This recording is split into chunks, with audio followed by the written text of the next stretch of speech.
Welcome back to AI versus the world. Let's talk about AI, stats and facts. My name is Z. I'm Wyatt. I'm Heather. And I'm Iowa. All right, let's get into it. AI, when we think about it, we think of generative, but AI is used all around the world. AI was first made in the 1950s to try and simulate humans, and one way they tried to do that was by making an opponent to play checkers against you on a computer game. So my thoughts on that is what exactly inspired them to do that and how much effort went into that to begin with? Well, they had to create learning algorithms that would record data and then basically repeat what they saw. That was the very, very beginning of it. Okay. So I'm assuming that they did have to use training sets of data. They had to watch games of checkers and input data and what was a winning move and what was a losing move. They had to teach it checkers. Yeah, so through the code. So essentially more of a manual method of say what AI is now, which just can pretty much just scour the internet for anything and assemble it. Mm-hmm. Right, and he had to have the he had to have the machine learn from him just himself playing checkers, because how else would the machine know how to play checkers against him? Right, yeah. But that's just the start of AI generally speaking, because there's all different kinds, and we like to talk about generative AI. Now, a little fun fact is it was first used to help understand different languages. Ooh. So when we think about AI, we always think of AI slop or stuff that kids use, but when AI in general, it used to help people a bunch. Mm-hmm. Like I said, help people learn different languages. Now, that's a computer helping us learn something we didn't know. All right. Another example, another fact, is Siri was made as the first popular assistant. Yeah, I remember that. Mm-hmm. I remember when, and maybe this is just because that's just when I became conscious, but I remember Siri becoming a bigger a house assistant thing, and then Alexa coming out, and that being the big thing. And I definitely think that was the first case of I guess talking computers, if that makes sense. That are people relying on computers to help them. Yeah. Because that's just attached to your phone. That's you just call out hey Google or hey Siri, and it just automatically starts talking to you. And even if you didn't mean to say it, it's in your phone, and you can't I shouldn't say prevent it, but it's something so common that we're used to. Definitely agree with that. There's also been Google Gemini, Alexa Home, Iowa mentioned, and Siri. And sometimes if you don't even say Siri, Siri pops up at times where it's just not necessary. I've had my teachers yell at Siri before. Yeah. The Siri on their watch. Be no, Siri, I wasn't even talking to you. Leave me alone. Exactly. I didn't even say Siri before, and Siri's may I help you? Mm-hmm. Sorry, I didn't quite get that. Siri, no. Yeah. Siri, please stop. I do think that was the genesis of people becoming interested in having computer assistants. Yeah. If you know what I mean. Yeah, totally. Another little fun fact is Facebook accidentally made chatbots develop their own language. How did that happen? Yeah, how do you accidentally do that? Oh. Yeah, I wonder how. Okay. I wonder if it's its own computer language like Python and Java or whatever. I think it's probably in the more literal sense. Yeah. Of not a coding language, but just started talking in a way that didn't make sense to us. Maybe kind of those robot apps that you now see nowadays, Character AI and all these things.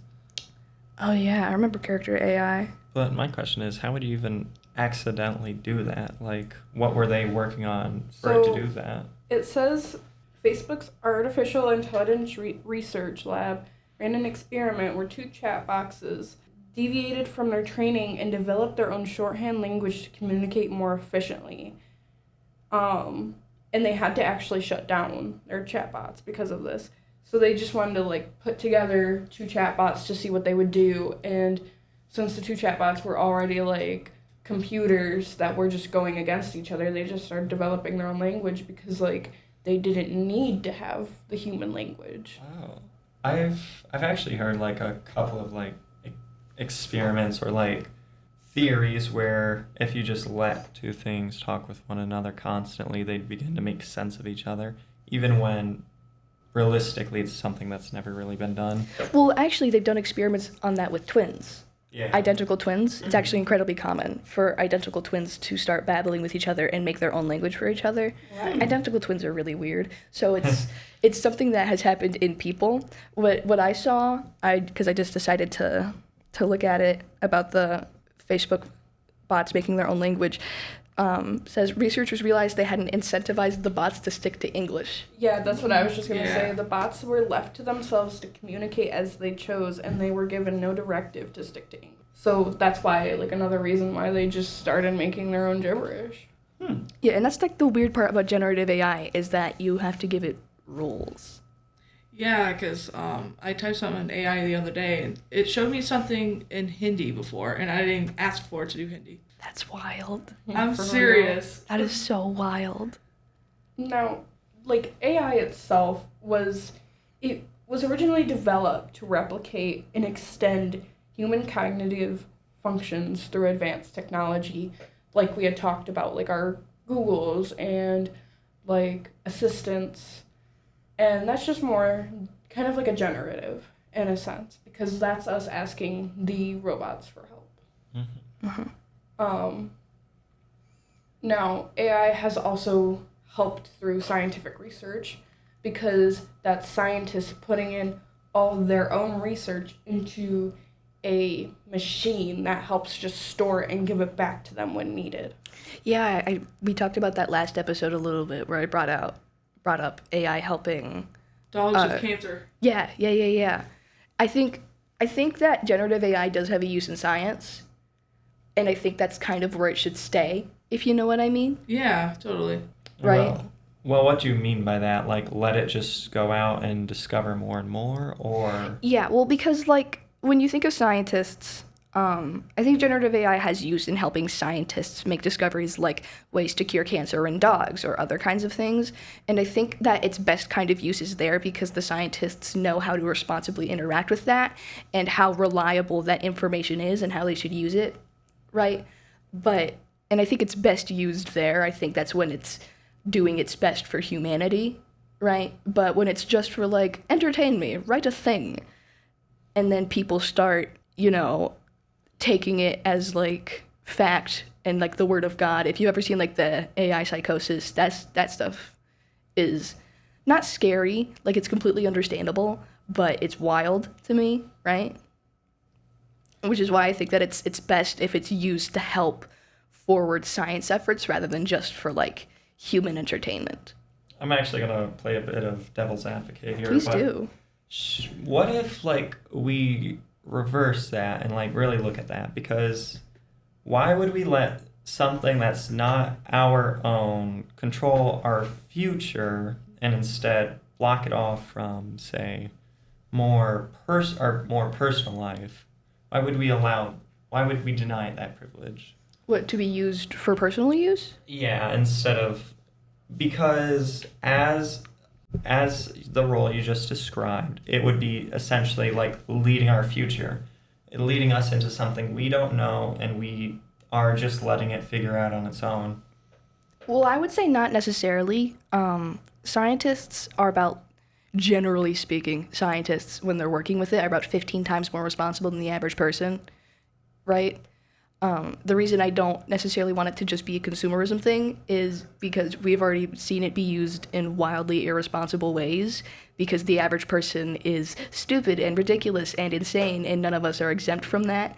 But when you're working with it because it is part of your field and you have to be fluent, I guess, in how it works, and you're very aware of how it works and how it affects the research you're doing, the research would still primarily be done by researchers. I think it's just useful to have, the generative AI because it can figure things out, I think. Right? So you have to be more so careful and think about where it gets this information from and what it could mean for us. Yeah, exactly. It would be greatly restricted, and that's my ideal. All right. Now, on the topic of like all that, now with AI, we also got to think about the future. Like, we're talking about AI now and how AI is being used irresponsibly now. How irresponsibly do you think it's going to be used in the future? Probably a lot more because, especially with Fruit Love Island that I've seen all over TikTok, people are so against AI now until it's Fruit Love Island. I've heard about that. Can you explain Fruit Love Island to me? I've heard about it in passing. I have no idea what it is. So it's just like the show Love Island, but made with generative AI fruits and stuff. So that's basically what it is. It's just Love Island, but AI generated. That's... Now, I want to butt in one of my own little stories here. And just yesterday, I was in a class, and we were actually on the topic of AI again, because we've been talking a lot about it. And my teacher, and I'm getting this source from him, he was talking about how he had seen a video online, and it was like a news article about how there were these people in the workforce. But it's one of the hardworking jobs, the labor. Like blue collar? Or is it blue collar when it's the labor jobs? But it's a labor job. A labor job. But they were putting on gloves and headsets to simulate what they were doing at their job so that way AI could take over it. Like, they were doing that just so that way robots and stuff could take over what they were about to do, because that's what the company had paid for. And he told that to somebody when he was getting his hair cut, and her response was, well, good. Let them take those hard-end jobs, and we can just get all the nice jobs and do what we want in jobs. But there's families who need stuff like that. Yeah, totally. Well, there's also people who just really enjoy doing that kind of work, right? Mm-hmm. Especially people in my school. And AI goes way further than just jobs too. It's also in our cars, because we have started getting to the point of time where we now have self-driving cars. And we can't have self-driving cars without some sort of mechanism that recognizes the area, that knows where it's going, and that can recognize safety laws. Mm-hmm. That's an AI system. I've heard that there was a lot of problems with those, especially during the 2020s era, because I used to watch CNN News as a middle schooler, and they talked about self-driving cars, and it caused a lot of issues, especially in traffic and crashes. Mm-hmm. It's important to note that the AI that they use for that, though, isn't generative, right? Yeah. That's more logic AI. Yeah, the scientific, logic. Yeah, it's similar to the kind that you would see in video games or chess bots. Mm-hmm. Yeah. Now, in today's world, because that was back in the 2020s, it's been 6 years to develop those cars. And talking future-wise, it's not going to be long before those are everywhere. With or without accidents. Mm-hmm. Because even if they do get in accidents, so do we. Yeah. And what if we cause the accident and they blame it on the AI car? Mm-hmm. Yeah, I find the AI cars, or the self-driving cars, really interesting, because the problem they're aiming to solve are solved by trains. And do you know how much cooler the American Midwest would be with trains? Yeah. About 10 times cooler. For real. Right? The problem that those cars try to solve has been solved by London in the UK by trains. All right. Now, the last thing I want to talk about is also on the topic of AI impacting the future with learning in schools. Mm-hmm. Yeah. As of right now, I do know of a lot of teachers that they don't use AI for their course yet, but they use it to make posters in their classrooms, or they use it to hand out assignments. They'll have something make an assignment and then they'll just go in and correct it. How do we think that's going to advance more in the future? Do we think kids are going to get a proper education based off that? I think that it's going to get worse and worse as we go because literacy rates are low now. I actually watched something about MISIC doing completely no technology in their classrooms. And I think that's great. Because they don't want them using stuff like AI to... Exactly. Mm-hmm. If I may mention, the also just like the daily use of AI has skyrocketed. Let's see. A survey of respondents aged 18 to 64 about the use of generative AI, it found that 56% of American adults use AI tools and 28% use AI tools at least once per week, and they're even higher among adults under 30. For which a rate of general use was 76% and a weekly use was 50%. So use is getting higher and higher, especially in younger people, right? So it's also getting just harder and harder to prevent them from using it, you know? Yeah, like, for example, Google, the search engine, started, like, you have to turn it off now where it'll just summarize what a lot of websites say for things. It has the AI overview. Yeah. Which it's so wild that like AI is also just being forced into our lives too. Like, oh yeah, part of that survey had data on people who had been using AI tools and like things that had AI tools in them and weren't even aware that they were using AI tools. Right, and like I think it's also wild because like for people who don't know, Disney actually bought out some AI to use. And I was so devastated when I found that out. I don't know if it was OpenAI or if it was a different one, but the platform that they bought to use, I shouldn't say getting deleted, but like... Are you talking about Sora? Yeah. Sora? Yeah. Sora was owned by OpenAI and it's getting shut down. Yeah. Yes. And I think that's what Disney was using.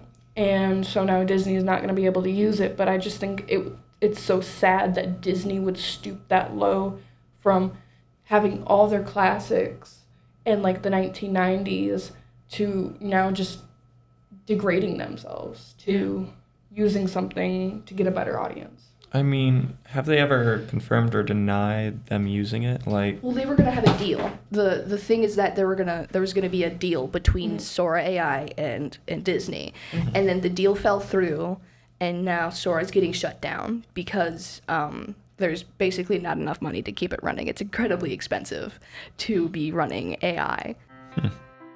All right, I think that summarizes about just everything that we needed to talk about today. Anything else anybody would like to add? Had some facts and statistics, talked about our opinions a little bit. All right, and that's our stats and facts with a little bit of opinions mixed in. But listen to us next time.